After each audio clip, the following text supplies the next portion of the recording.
Hello બાળકો, આજે આપણે વાત કરવાના છીએ ફોટો સેલ વિશે એક તો, અને બીજું છે ડેવિસન અને ઘરવરના પ્રયોગ વિશે. આજે આપણે આ બે ટોપિક વિશે વાત કરવી છે. ફોટો સેલની જે રચના છે એમાં શબ્દ પરથી પણ તમને થોડો ખ્યાલ આવે કે આ શું રચના છે. ફોટો એટલે પ્રકાશ, પ્રકાશની મદદથી આપણે સેલ બનાવ્યો છે, કોષ કહી શકીએ આપણે. એટલે કે એવું બોલી શકાય, આ રચનાનો સિદ્ધાંત કેવો હોય તો એવું બોલાય કે આ રચના પ્રકાશ ઉર્જાનું વિદ્યુત ઉર્જામાં રૂપાંતરણ કરે છે, આવું પણ આપણે કહી શકીએ. ફોટો સેલ જે છે એ ઘણી બધી જગ્યાએ આપણને ઉપયોગી થતો હોય છે. તો નોર્મલી આનો જે ક્વેશ્ચન હોય એ તમને પૂછવો હોય તો આવી રીતે પૂછી શકે કે ફોટો સેલના ઉપયોગો જણાવો. તો જોજો, પહેલાં એની હું રચના કહું છું. તો ફોટો સેલની જે રચના છે એ રચના જે છે એ સામાન્ય જે આપણે ફોટો ઇલેક્ટ્રિક અસરની અંદર ભણ્યા હતા એ જ પ્રમાણે એ જ સિદ્ધાંત પર કાર્ય કરતી આ રચના છે. અને એની અંદર જુઓ, અહીંયા આગળ આપણે અર્ધ નળાકાર જેવો આકાર હોય એવું અહીંયા આગળ ઉત્સર્જક સપાટી રાખી દીધી છે, એટલે કે ફોટો સંવેદી સપાટી છે. અને અહીંયા આગળ આપણે એક કલેક્ટર રાખી દીધું છે. એટલે આ રીતે બે સપાટી નક્કી કરવામાં આવે છે. આખી જે રચના છે એ રચના જે ક્વાર્ટ્ઝ અથવા કાચની કહી શકાય, તો એવું જે રચના છે એની અંદર રાખેલી છે. એટલે કે અંદર શૂન્ય અવકાશ હોય એવું આપણે બોલી શકીએ. આની સાથે આપણે અહીંયા એક માઇક્રોમીટર જોડ્યું છે જે વિદ્યુત પ્રવાહનું માપન કરશે. એટલે ત્યાં આગળ પ્રવાહ પરથી હંમેશા આપણે જાણી શકીએ, કારણ કે I = Q/T અને Q બરાબર NE. એટલે કેટલો પ્રવાહ આવે છે એ જો આપણે જાણતા હોય તો ત્યાં કેટલા ઇલેક્ટ્રોન્સ આવશે એ નંબર ઓફ ઇલેક્ટ્રોન્સ વિશે પણ આપણે જાણી શકીએ છીએ. તો આવી ગોઠવણી છે. અને અહીંયા આગળ આપણે એક મોટા વોલ્ટેજવાળી બેટરી જોડી દીધી છે. તો આ રચનાની અંદર થશે શું કે અહીંયા આગળ, અચ્છા બીજું એ પણ કહી દો કે આપણે અહીંયા આગળ આવી જે સપાટી જે પસંદ કરી છે ફોટો સંવેદી સપાટી, તમે આવી અલગથી આવી રીતે જે છે સ્ટેન્ડ ઉપર કહી શકાય એવી રીતે ગોઠવેલી છે આ બંને સપાટી. એની જગ્યાએ તમે એવું પણ કરી શકો કે આ સપાટી અલગથી ગોઠવવાને બદલે એવી ધાતુનું જે હોય એ આની અંદર જ પડ ચડાવી દો તો પણ ચાલે, બરાબર. અને ખાલી એવું કરવાનું કે થોડોક જે ભાગ હોય એ ધાતુ સિવાયનો ખુલ્લો રાખવાનો, જેથી કરીને એટલા ભાગમાંથી આપણે પ્રકાશ અંદર દાખલ કરી શકીએ. તો અહીંયા આગળ આપણે એટલું કામ કર્યું કે અહીંયા આગળથી પ્રકાશ આપાત કર્યો. એટલે આ સપાટી પર પ્રકાશ આપાત કરો એટલે શું થાય, એ સપાટી જે હોય એના ઇલેક્ટ્રોનને પૂરતી ઉર્જા મળી જાય. કારણ કે આપણે શું કરીશું કે આનું જે વર્ક ફંક્શન હોય એના કરતાં તો વધારે જ ઉર્જા આપાત કરવાના છીએ. તો અહીંયા આગળ આના જે ઇલેક્ટ્રોન છે એ ઉર્જાનું શોષણ કરી લેશે, પરિણામે અહીંથી ઇલેક્ટ્રોન ઉત્સર્જિત થશે. અને અહીંયા આગળ આ જે કલેક્ટર છે તમે જોઈ શકો છો, અહીંથી એ ધન સ્થિતિમાં ને જોડેલું છે. તો એનો અર્થ કે ઇલેક્ટ્રોન પોતે જે છે ઋણ છે, ધન તરફ આકર્ષાય, એટલે એ કલેક્ટર તરફ આકર્ષાશે, જેને કારણે અહીંયા આગળ આપણને પ્રવાહ મળશે. એ પ્રવાહને આપણે ફોટો ઇલેક્ટ્રિક પ્રવાહ તરીકે ઓળખી શકીએ. તો ફોટો સેલની આ રચના થઈ. અને આ રચનાની અંદર તમે સમજી શક્યા કે પ્રકાશ આપાત કરવાથી આપણે જે પ્રકાશ ઉર્જા આપી એ ઉર્જા ઇલેક્ટ્રોન દ્વારા શોષાઈ અને એ ઉર્જા તમને મળી અહીંયા આગળ કયા સ્વરૂપે, વિદ્યુત ઉર્જા સ્વરૂપે. તો ફોટો સેલ આવું કામ કરે છે. પ્રકાશ પડવાથી એમાંથી ઇલેક્ટ્રોનનું ઉત્સર્જન થવાથી આપણને ફોટો ઇલેક્ટ્રિક પ્રવાહ મળે છે. એટલા માટે આવા ફોટો સેલનો આપણે અલગ અલગ જગ્યાએ ઉપયોગ કરી શકીએ છીએ. જેમ કે કેમેરા છે તેનું જે લાઇટ મીટર હોય એની અંદર આવું ફોટો સેલનો ઉપયોગ થતો હોય છે. તમે બહુ જ સરસ રીતે જાણતા હોય એવી વસ્તુ કહું, આપણે કોઈ ઓડિટોરિયમની અંદર દાખલ થતા હોઈએ ત્યારે તમે ઘણી વખત જોયું હશે કે ત્યાં આગળ કેટલી વ્યક્તિ અંદર દાખલ થાય છે એ જાણવા માટે પણ કાઉન્ટર રાખેલા હોય કે એ ગણી શકે કે કેટલા વ્યક્તિ અંદર દાખલ થયા. તો ત્યાં આગળ પણ આવા ફોટો સેલ વપરાય છે. એ રચનામાં આટલી જ વસ્તુ હોય કે ફોટો સેલ જે હોય એ ફોટો સેલ પર સતત પ્રકાશ પડ્યા કરતો હોય. તમે જ્યારે અહીંથી આમ પસાર થાવ છો ત્યારે સૂક્ષ્મ સમય માટે એ પ્રકાશ પડતો અટકી જાય. તો એને કારણે જે પેલો પ્રવાહ જે વહેતો હોય એમાં કંઈક અડચણ આવે, બરાબર. નહીં તો કન્ટિન્યુઅસ પ્રવાહ જો પ્રકાશ પડ્યા કરે તો પ્રવાહ વહેતો હોય, તો વચ્ચે કોઈ વ્યક્તિ આવે છે ત્યારે કંઈક અડચણ આવશે અને એને કારણે એ જે પેલું બીપ થશે, તો એને કારણે એના આધારે ગણતરી કરવામાં આવે કે કેટલી વ્યક્તિ અંદર દાખલ થઈ હોઈ શકે. ઘણા એવું કરે જઈને ફરીને પાછા ફરીથી અંદર ઘૂસે, એવું પણ પોસિબલ છે.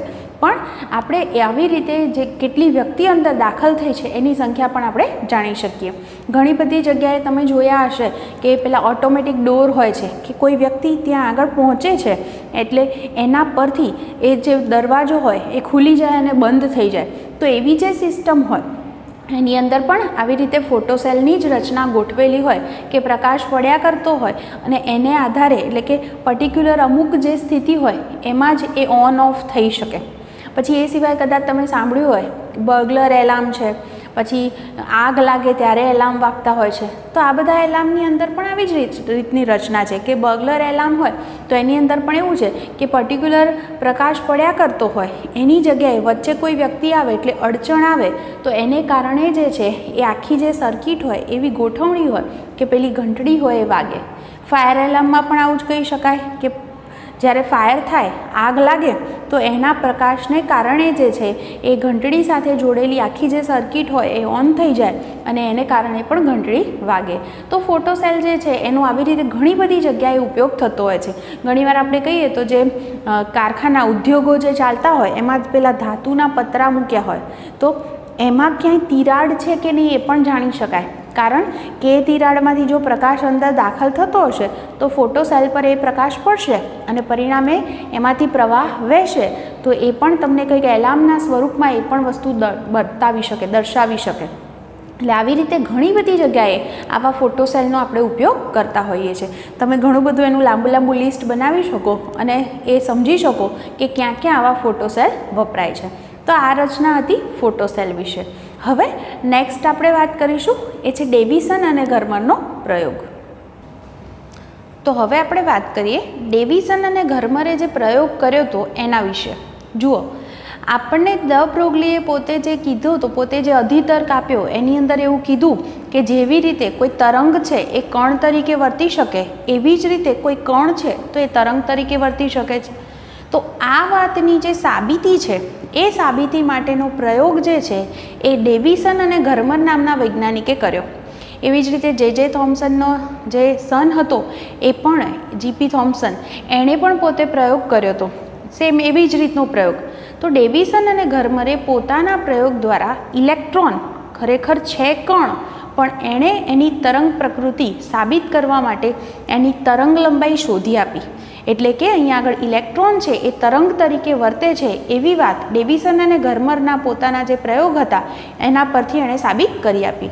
એ પ્રયોગની અંદર આખી જે છે તમે અહીંયા જોઈ શકો છો કે નિર્વાત ચેમ્બર કીધી છે. નિર્વાત ચેમ્બરનો અર્થ એવો થાય કે શૂન્યાવકાશી ચેમ્બર છે, એટલે કે અંદર જે છે એ કોઈ હવાનો કણ દાખલ થઈ શકે નહીં. આવી ચેમ્બરની અંદર પ્રયોગ કરેલો છે. અહીંયા આગળ આ જે છે એ શું કર્યું છે, ધાતુનો ફિલામેન્ટ બનાવવામાં આવે છે. તમે જાણતા હશો જેવી રીતે બલ્બનું ફિલામેન્ટ હોય તો એવી જ રીતે આપણે વાત કરી શકીએ કે ધાતુ જે હોય તો ધાતુનો ફિલામેન્ટ બનાવવામાં આવે અને એની ઉપર આ એફ જે લખ્યું એ ફિલામેન્ટ છે એની ઉપર બેરિયમ ઓક્સાઇડનું પડ ચડાવવામાં આવે છે. શેનું પડ ચડાવ્યું છે એના પર? Barium oxide. તમને એમ થાય કે બેરિયમ ઓક્સાઇડ જ કેમ પસંદ કરી? તો એનું કારણ એ છે કે બેરિયમ ઓક્સાઇડ છે તો એની જે વર્ક ફંક્શન છે એ ઓછું છે. વર્ક ફંક્શનનો અર્થ પણ યાદ હશે કે જ્યારે તમે એ ધાતુ પર પ્રકાશ આપાત કરો તો એ ધાતુમાંથી ઇલેક્ટ્રોનના ઉત્સર્જન માટે જે ઓછામાં ઓછી ઉર્જા જોઈએ એને આપણે એનું વર્ક ફંક્શન કહીએ છીએ. તો અહીંયા આગળ કહી શકાય કે આના ઉપર જે બેરિયમ ઓક્સાઇડનું પડ ચડાવ્યું છે એનું વર્ક ફંક્શન ઓછું છે. એટલે એને કારણે શું થશે જુઓ, આને હવે અહીંથી બેટરી સાથે જોડેલું છે અને ત્યાં લખ્યું છે LT મતલબ લો ટેન્શન. લો ટેન્શન એટલે નાનો પોટેન્શિયલ ડિફરન્સ. એટલે સાવ સાદી ભાષામાં આપણે બોલીએ તો એવું બોલાય કે અહીંથી નાના મૂલ્યની જે વોલ્ટેજ હોય એવી બેટરી લગાવી છે. હું 5 થી 7 વોલ્ટ આટલા વોલ્ટેજવાળી ઓછા વોલ્ટેજવાળી બેટરી અહીંયા જોડું તો એને શું કહી શકાય? આપણે લો ટેન્શન આપ્યું છે અથવા નાનો પોટેન્શિયલ ડિફરન્સ લાગુ પાડ્યો છે આવું આપણે બોલી શકીએ. તો અહીંયા આગળથી શું થાય, આને કારણે અહીંથી આમ પ્રવાહ પસાર થાય એટલે ફિલામેન્ટમાંથી પ્રવાહ પસાર થાય એટલે એની ઉપર બેરિયમ ઓક્સાઇડનું પડ ચડાવેલું છે તો પ્રવાહ પસાર થાય એટલે ફિલામેન્ટ ગરમ થાય. એટલે કે એવું બોલાય કે પેલું જે ઇલેક્ટ્રોન છે એ ઇલેક્ટ્રોનને વિદ્યુત ઉર્જાનું ઉષ્મા ઉર્જા સ્વરૂપે ઉર્જા મળી. એટલે ઇલેક્ટ્રોન એ ઉર્જાનું શોષણ કરે અને ઉર્જાનું શોષણ કરે એટલે વર્ક ફંક્શન જેટલી ઉર્જા એને મળી જશે માટે એમાંથી ઇલેક્ટ્રોનનું ઉત્સર્જન થશે. એટલે કે અહીંથી ઇલેક્ટ્રોનનું ઉત્સર્જન કરાવવા માટે આપણે આ બેટરી જોડી.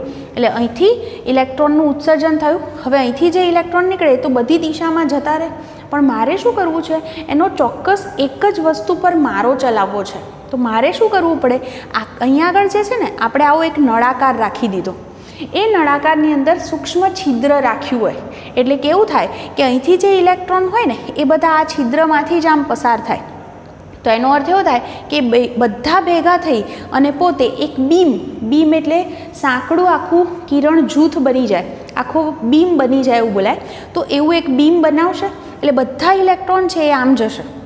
એ ઇલેક્ટ્રોનને આપણે કોના પર મારો ચલાવ્યો, તો નિકલનો આપણે સ્ફટિક લીધો અને નિકલનો સ્ફટિક અહીંયા ગોઠવ્યો અને એના ઉપર આ ઇલેક્ટ્રોનનો મારો આપણે ચલાવીએ છીએ. તો ઇલેક્ટ્રોન અહીંયા અથડાશે, અથડાઈને જુદી જુદી દિશામાં એનું પ્રકીર્ણન થશે એમ કહી શકાય. તો અહીંથી અથડાઈ અને જતા જે ઇલેક્ટ્રોન્સ છે તો એ ઇલેક્ટ્રોન આ આપાત ઇલેક્ટ્રોન કહેવાય, આ જે છે પરાવર્તિત અથવા વિવર્તિત થયેલા ઇલેક્ટ્રોન બોલી શકાય. તો એ બંને વચ્ચેનો જે ખૂણો છે એ ખૂણાને જો હું ફાઈ કહું તો ફાઈ જે છે એને આપણે પ્રકીર્ણન કોણ બોલી શકીએ. તો આવી રીતે આટલા ખૂણે અહીંયા આગળ ઇલેક્ટ્રોન આવે છે. હવે તમને એમ થાય કે ઇલેક્ટ્રોનને કેવી રીતે ખબર પડી કે મારે આમ જ જવું, બરાબર? તો ઇલેક્ટ્રોન તો આમ ગમે તે બીજે ક્યાંક ન જઈ શકે. એવું એટલા માટે થાય કે ઇલેક્ટ્રોન હોય પોતે ઋણ છે એટલે ધન તરફ આકર્ષાય. એટલે એક છેડે ઓછું સ્થિતિમાન હોય તો એ છેડો ઋણ કહેવાય, બીજા છેડે જ્યાં વધુ સ્થિતિમાન છે એ છેડો ધન કહેવાય. તો અહીંયા આગળ જુઓ, મેં અહીંયા આગળ આ જે અહીંથી ઇલેક્ટ્રોન પસાર થાય છે એટલે કે આ જે નળાકાર આપણે રચના કરી છે એને અહીંથી તમે જોઈ શકો છો કોની સાથે જોડ્યું છે, હાઈ ટેન્શન. આ આખી બેટરી બતાવી છે, વેરિયેબલ. ઉપર આવી નિશાનીનો મતલબ થાય વેરિયેબલ છે એટલે કે આપણે વોલ્ટેજ બદલી શકીએ છીએ. તો અહીંથી ઊંચા વોલ્ટેજવાળી મેં બેટરી અહીંયા ગોઠવી છે. હું મોટા વોલ્ટેજ ધારો કે 40 વોલ્ટ 50 વોલ્ટ આવા રાખી દઉં તો એવા ઊંચા વોલ્ટેજવાળી એ બેટરી છે. એટલે એને કારણે અહીંથી જે ઇલેક્ટ્રોન નીકળે છે એ આ તરફ જ જશે, બરાબર? એટલે કે એ પ્રવેગિત થશે એવું કહી શકાય. અને અહીંથી જતા ઇલેક્ટ્રોન અહીંયા નિકલના ટુકડા સાથે અથડાવાથી જુદી જુદી દિશામાં પ્રકીર્ણન થશે એનું. તો એને નોંધવા માટે આપણી પાસે અહીંયા આગળ આ વર્તુળાકાર સ્કેલ છે અને એના પર ફરી શકે એવું કલેક્ટર બોલાય. એ ઇલેક્ટ્રોનને કલેક્ટ કરશે અને એ આપણે અહીંયા ગોઠવેલું છે. અને એને પછી ગેલ્વેનોમીટર સાથે જોડી દીધું છે. ગેલ્વેનોમીટર પણ શું કામ કરે, કેટલો પ્રવાહ આવે છે એ નોંધી શકાય. અને પ્રવાહ જો ખબર પડે તો ફરીથી કહું, એની મદદથી ત્યાં કેટલા ઇલેક્ટ્રોન્સ ગયા છે એ પણ આપણે જાણી શકીએ. પ્રવાહ જાણતા હોય તો ત્યાં પહોંચતા ઇલેક્ટ્રોનની સંખ્યા, નંબર ઓફ ઇલેક્ટ્રોન્સ કેટલા છે એના વિશે પણ આપણે જાણી શકીએ છીએ. તો આવી રીતની આખી ગોઠવણી અહીં આગળ કરવામાં આવી. અને હું સીધું એમ કહું કે જેટલા નંબર ઓફ ઇલેક્ટ્રોન વધારે, જેટલા એન વધારે એટલું એવું બોલી શકાય કે આ જે છે ઇલેક્ટ્રોન જે બીમ છે એની તીવ્રતા વધારે. તીવ્રતાનો મતલબ એમ થાય કે જેટલા વધારે ઇલેક્ટ્રોન છે એની અંદર એટલી એની તીવ્રતા વધુ છે એવું આપણે બોલી શકીએ. તો આવી રીતની આખી ગોઠવણી કરેલી છે. હું ફરી એક વખત સમજાવી દઉં કે શું ગોઠવણી હતી. જુઓ, આખી રચના શેમાં છે, શૂન્યાવકાશવાળી ચેમ્બરમાં. પહેલું તો અહીંયા આગળ ધાતુનો ફિલામેન્ટ બનાવ્યો છે, એની ઉપર બેરિયમ ઓક્સાઇડનું પડ ચડાવી દીધું. કારણ બેરિયમ ઓક્સાઇડનું વર્ક ફંક્શન ઓછું છે એટલે કે થોડી ઉર્જા મળે તો પણ એના ઇલેક્ટ્રોન ઉત્સર્જન પામી શકે છે. અને ઇલેક્ટ્રોન ઉત્સર્જન કરાવવા માટે આપણે આ ફિલામેન્ટને શું કર્યું, બેટરી સાથે જોડ્યો છે. ઓછા વોલ્ટેજવાળી બેટરી છે એટલે લો ટેન્શન છે. એટલે જ્યારે ફિલામેન્ટમાંથી પ્રવાહ પસાર થાય તો એ ધાતુ ગરમ થશે અને એના ઇલેક્ટ્રોનને ઉર્જા મળવાથી એ ધાતુમાંથી ઇલેક્ટ્રોન ઉત્સર્જિત થશે. એ ઇલેક્ટ્રોનને આપણે એક બીમ જેવી, એક સાંકડું આખું કિરણ જૂથ રચે એવી રચના કરવી છે. એટલે આપણે એક નળાકારની રચના કરી જેમાં એક નાનું છિદ્ર રાખી દીધું અને નળાકારને પાછો શેની સાથે જોડ્યો, હાઈ ટેન્શન સાથે. જેથી કરી અને અહીંયા વધુ સ્થિતિમાન હોય તો ઇલેક્ટ્રોન ઓછાથી વધુ સ્થિતિમાન તરફ જઈ શકે. તો એવા ઇલેક્ટ્રોન આમાંથી પસાર થઈ અને એક બીમ જેવી રચના કરે જે શેના પર આપાત થશે, નિકલના ટુકડા પર. તો ત્યાંથી એનું જુદી જુદી દિશામાં એ વિવર્તિત થશે એમ કહી શકાય. અને એને નોંધવા માટે આ સ્કેલ છે વર્તુળાકાર, એના પર ફરી શકે એવું કલેક્ટર છે. કલેક્ટર ગેલ્વેનોમીટર સાથે જોડેલું છે. એટલે ગેલ્વેનોમીટર આપણને દર્શાવશે કે કેટલો પ્રવાહ આવ્યો અને પ્રવાહ પરથી જાણી શકીએ કે કેટલા ઇલેક્ટ્રોન્સ ત્યાં પહોંચે છે. એટલે ઇલેક્ટ્રોનની સંખ્યા જેટલી વધુ એટલી આ બીમની તીવ્રતા વધુ છે એમ કહી શકાય. આવો આખો પ્રયોગ હતો.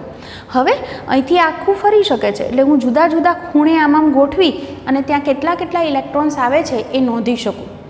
ડેવિસન અને ગરમરે શું કર્યું, અહીંથી આ જે આપણે કીધું ને હાઈ ટેન્શન જે ઇલેક્ટ્રોનને પ્રવેગિત કરે છે, એટલે એ જે વોલ્ટેજ છે એને પ્રવેગક વોલ્ટેજ પણ કહેવાય છે. તો એણે પોતાના પ્રયોગની અંદર શું કર્યું, અહીંથી અલગ અલગ વોલ્ટેજ લાગુ પાડ્યા. લગભગ એણે 44 વોલ્ટથી શરૂ કરી અને 68 વોલ્ટ સુધીની રેન્જવાળા વોલ્ટેજ લાગુ પાડ્યા. એનો મતલબ શું કર્યો જુઓ, પહેલાં હું અહીંયા 44 વોલ્ટ રાખું ત્યારે પણ ઇલેક્ટ્રોન અહીંથી બીમ જે નીકળશે પ્રવેગિત થશે, અહીંથી જશે, અથડાશે અને આપણે એને નોંધીશું અલગ અલગ ખૂણે. પછી હું બીજો કોઈક વોલ્ટેજ લઉં 50 વોલ્ટ, 54 વોલ્ટ, 58, 64, 68 આવા અલગ અલગ વોલ્ટેજ લાગુ પાડતા જઈએ અને અલગ અલગ ખૂણે કેટલા કેટલા ઇલેક્ટ્રોન્સ આવે છે એ નોંધતા જઈએ. તો એ લોકોને પોતાના પ્રયોગમાં એવું જોવા મળ્યું કે જ્યારે પ્રવેગક વોલ્ટેજ 54 વોલ્ટ લાગુ પાડવામાં આવે છે ત્યારે આ જે પ્રકીર્ણન કોણ છે ને ફાઈ બરાબર 50° હોય ત્યાં આવતા ઇલેક્ટ્રોન બીમની તીવ્રતા સૌથી વધારે હતી. મતલબ કે આટલા ખૂણે જતા ઇલેક્ટ્રોન કેવા હતા, એમની સંખ્યા કેવી હતી, સૌથી વધારે. હું આમ ગ્રાફ કહું ને તો ગ્રાફ આવી રીતે વિચારી શકાય કે પહેલાં જે ગ્રાફ ધારો કે આવો આવો મળતો હોય એની બદલે તીવ્રતા વધી જાય એટલે આમ તમને આમ પીક મળે. તો એવું કયા ખૂણે મળે છે, તો 50° ખૂણો હોય અને વોલ્ટેજ કેટલા હોય 54 વોલ્ટ હોય ત્યારે એ જે ઇલેક્ટ્રોન ઉત્સર્જિત થાય છે એ ઇલેક્ટ્રોન આ ખૂણે આવતા 50° ખૂણે પ્રકીર્ણન પામતા ઇલેક્ટ્રોનની સંખ્યા મહત્તમ હતી. એટલે કે બીમની તીવ્રતા સૌથી વધારે હતી, આવું એ લોકોને જોવા મળ્યું. અને બીજું એવું પણ કહું કે આવું જરૂરી નથી કે બહુ જ બધા ઇલેક્ટ્રોન આવે છે તો જ આવું થાય છે, એવું નહીં. હું અહીંથી એક જ ઇલેક્ટ્રોન મોકલું ને તો પણ એ લોકોને એવું જોવા મળે છે કે અહીંયા હું અલગ અલગ ખૂણે ગોઠવું તો પણ દરેક સ્થાને ઇલેક્ટ્રોન જે છે એની નોંધણી જોવા મળી.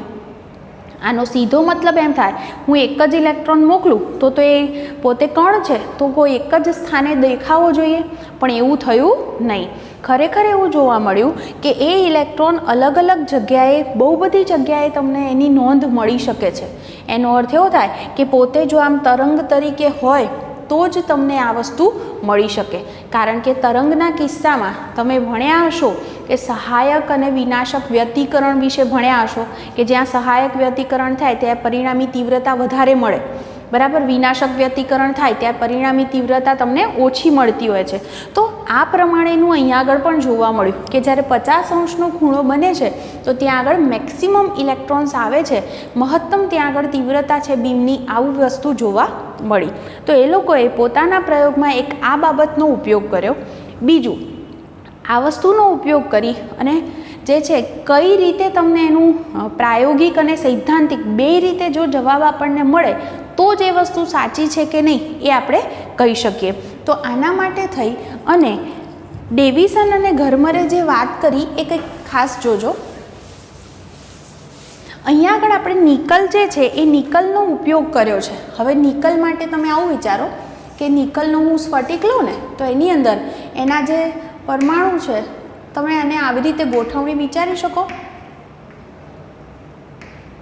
હવે વિચારજો, જુઓ દાખલા તરીકે હું એમ કહું કે અહીંથી કોઈક બીમ આમ આપાત થાય છે તો અહીંયા આગળ અહીંયા આના વડે શું થાય, એ આમ જશે, આ પરાવર્તિત થયું કહેવાય. આ એક દર્શાવ્યું હું, એવું હું બીજું પણ દર્શાવી શકું. આવું થાય. આ આપાત છે અને આ પરાવર્તિત છે ઇલેક્ટ્રોન્સ, એનું બીમ હું દર્શાવું છું. જોજો તો એનો અર્થ એવો થયો કે અહીંયા આગળ આ અહીંથી આમ જાય છે. હવે જ્યારે અહીંયા આગળ સહાયક વ્યતિકરણ હોય ત્યારે સ્ફટિકના કિસ્સામાં આપણે આવું સૂત્ર લાગુ પાડી શકીએ. જુઓ ધ્યાનથી સમજજો, 2d sin θ બરાબર n લેમ્બડા. આમાં આ બધી રાશિ શું દર્શાવે છે ને એ પહેલાં સમજવા જેવું છે. થિયરી જ્યારે લખો ત્યારે આ બધાનો ઉલ્લેખ નથી કરવાનો, ખાલી આટલું સમજવા માટે કહું છું. જુઓ ડીનો અર્થ છે આ નિકલના આ જે બે સ્તર છે ને, આ બે સ્તર વચ્ચેનું જે અંતર છે એને ડી વડે દર્શાવાય છે. થીટા કોને કહેવાય? થીટા એટલે આ જે તમારું આપાત બીમ હોય એ અને આ જે નિકલ છે આ, બરાબર, તો એની ધાર વચ્ચેનો ખૂણો, આ જે ખૂણો છે ને એ ખૂણાને શું કહેવાય છે? થીટા. તો આ પહેલા કિરણ માટે આ થીટા થાય, બીજું જો લઉં તો બીજા માટે થીટા આ થશે. ઓકે, અને તમે જાણો છો હમણાં જ મેં લખ્યું ફાઈ. ફાઈ શું છે? તો આ આપાત બીમ અને પરાવર્તિત બીમ વચ્ચેનો ખૂણો, એટલે આખો ખૂણો જે છે ને એ ફાઈ છે. હું અહીંયાથી આમ લંબ દોરું તો એનો અર્થ એવો થાય કે આટલો જો અડધો જ લઈએ, આટલો તો શું થાય? 5/2. અને આટલો અડધો છે એ 5/2 થાય. આટલી વસ્તુ તમને સમજાઈ હશે. હવે અહીંયા આગળથી તમે જુઓ, અને n એટલે જે અહીંયા આગળ સહાયક વ્યતિકરણ થાય છે, તો એનો n એ છે એ નંબર છે. તો અહીંયા આગળ આપણે ગણતરી કરીએ તો આકૃતિની અંદરથી તમે જુઓ તો આટલું વિચારી શકો, આખો ખૂણો 90 છે કે નહીં? એટલે 5/2 પ્લસ થીટા બરાબર 90 છે. આની સાબિતીની જરૂર નથી, છતાં એક ચર્ચા કરી લઈએ આપણે કે 5/2 પ્લસ થીટા બરાબર 90. હવે આપણને એક રિઝલ્ટ શું મળ્યું હતું કે જ્યારે 50° ખૂણો છે, પ્રકીર્ણન કોણ 50 છે, ત્યારે તીવ્રતા મહત્તમ મળી. એટલે હું 5 બરાબર 50 લઉં તો આ ભાગાકાર 25 થશે. તો આના પરથી મને થીટા જે છે એ 65° મળે. તો આ સૂત્રમાં થીટા જે છે એ થીટા 65° મૂકી દેવાનો. ડી જે છે એ ડી શું દર્શાવે છે? નિકલના બે આ જે સ્તર છે, પરમાણુ સ્તર, એની વચ્ચેનું અંતર, એ પણ આપણે જાણતા હતા. તો એની કિંમત મૂકી અને n એટલે પ્રથમ ક્રમ માટે હું n બરાબર 1 મૂકી દઉં તો મને લેમ્ડાની કિંમત મળી શકે. જે કિંમત આપણને મળે છે 1.65 એંગસ્ટ્રોમ, એટલે કે જે ઇલેક્ટ્રોન અહીંયા ગયા એની તરંગ લંબાઈ આવી રીતે પ્રાયોગિક રીતે શું મળી? તો 1.65 એંગસ્ટ્રોમ જેટલી મળી. આ તમને ખ્યાલ આવ્યો હશે મેં શું કીધું કે અહીંયા આગળ આપણે નિકલ જે પસંદ કર્યું છે તેના પરમાણુ સ્તર વચ્ચેનું અંતર ડી છે, આ આપાત બીમ છે, આ પરાવર્તિત છે, બરાબર. તો એ જે આપાત બીમ છે એ આ સ્ફટિકની ધાર સાથે જે ખૂણો બનાવે છે એને થીટા કહેવાય. તો આ જે સૂત્ર છે એ સૂત્રની અંદર સહાયક વ્યતિકરણ માટે વાત કરી રહ્યા છે. n બરાબર 1 લીધો, નિકલના બે આ સ્તર વચ્ચેનું અંતર જાણતા હતા, થીટા આપણે ગણ્યો તો લગભગ 65° લઈ શકાય.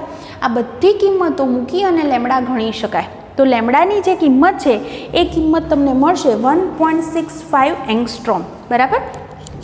હવે એ જ રીતે હવે આ વસ્તુ જો સૈદ્ધાંતિક રીતે એટલે ગણતરી પરથી પણ જો મળી જાય તો આપણે મેળવેલો જવાબ સાચો છે એમ આપણે કહી શકીએ. તો આવું આપણને મળ્યું હતું. હવે જુઓ, હવે શું કર્યું ડેવિસન ગરમરે? જે આપણી પાસે ડી બ્રોગલીનું સમીકરણ છે લેમ્ડા બરાબર h/p અથવા h/√2mk, અથવા ઇલેક્ટ્રોનને v જેટલા સ્થિતિમાનના તફાવત હેઠળ પ્રવેગિત કર્યો છે એટલે 2mev લખી શકાય. આ બધી કિંમતો અહીંયા આગળથી જાણીએ છીએ. h ખબર છે, માસ ઓફ ઇલેક્ટ્રોન, ઇલેક્ટ્રોનનો વીજભાર ખબર છે, અને v બરાબર 54 વોલ્ટ પ્રવેગક વોલ્ટેજ લેવામાં આવે તો લેમ્ડાની જે કિંમત છે એ 1.67 એંગસ્ટ્રોમ મળી. આનો અર્થ એવો થાય કે પ્રાયોગિક અને સૈદ્ધાંતિક બંને રીતે આપણે સાબિત કરી શક્યા કે ઇલેક્ટ્રોન છે એની તરંગ લંબાઈ મળે છે. અને તરંગ લંબાઈ કોની હોય? તો તરંગની. તો ઇલેક્ટ્રોન પોતે કણ છે, પણ આપણે જોયું કે અહીંયા આગળ એનું વિવર્તન થાય છે અને આ ઘટના હંમેશા તરંગ સાથે સંકળાયેલી છે. તો આવી રીતે આપણે જોયું કે એની તરંગ લંબાઈ આપણે શોધી શક્યા. એટલે ડેવિસન અને ગરમરે આવું સાબિત કર્યું કે ઇલેક્ટ્રોન પોતે કણ છે પણ એ તરંગ તરીકે અમુક સંજોગોની અંદર વર્તી શકે છે. એટલે આગળ જતાં પછી બીજા પણ પ્રયોગો થયા છે અને જેની મદદથી આવું જે ઇલેક્ટ્રોન છે એનો ઉપયોગ આપણે ઇલેક્ટ્રોન માઇક્રોસ્કોપની અંદર કરતા હોઈએ છીએ કે જેની વિભેદન શક્તિ ખરેખર ખૂબ જ સારી છે અને એની અંદર ઇલેક્ટ્રોન છે એ તરંગ સ્વરૂપ લઈ અને આપણે એનો ઉપયોગ કરતા હોઈએ છીએ. તો આ હતો ડેવિસન અને ગરમરનો પ્રયોગ અને એમણે મેળવેલું પરિણામ, અને જે તમે ખાસ ધ્યાનમાં રાખી શકો છો.